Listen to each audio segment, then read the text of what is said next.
Daybreak, and this is a cooperative engine builder about stopping climate change. And in this game, you're going to be building up new technologies, creating different social movements to try and decarbonize the world. And players will be playing as up to 4 different world powers, each with their own individual player boards that outline their electricity output and demand, their emissions, as well as the number of communities that they currently have in crisis, and their overall resilience, which kind of acts as an armor to reduce the amount of crises that you get into anytime that happens to happen. And something that I think is important to note about this game is that it is co-designed by Matt Leacock, which is the creator of one of the most popular games of all time, Pandemic, and a lot of the different iterations of Pandemic. This is a game that plays over a series of rounds, and at the start of each round, a crisis event card is going to get drawn, and that's going to affect you and all the players for that round. But then there's also going to be a project card that gets drawn, which is going to allow players to access new rules and abilities that they might be able to exploit to their advantage. And each player is going to start the game with 5 opportunity cards in their tableau,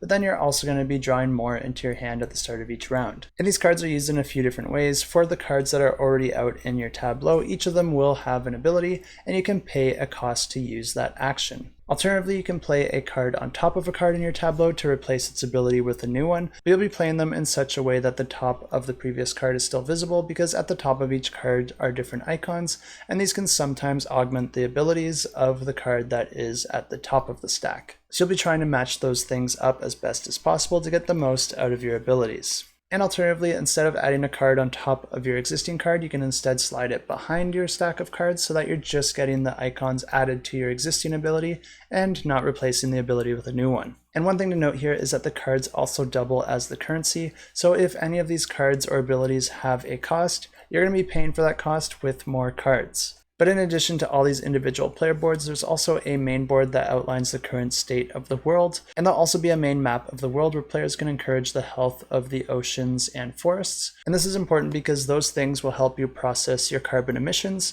and any that can't be processed are considered excess emissions, and this excess will go onto a separate track that will increase throughout the game, raising the temperature of the world, which comes with its own negative effects by drawing an event tile out of the event bag, which usually ends up in some amount of crises happening. And if any player at any point ever ends up with 12 communities in crisis, then you lose the game. But players win the game if they're able to complete a round and they have no excess carbon. So the game will continue like this, with players playing action cards in order to augment the action cards that they already have out in play to try and do their best to mitigate whatever issues that they're having at that point in the game, and hopefully they can be successful and save the world. And if this one interests you, I have links in the description below.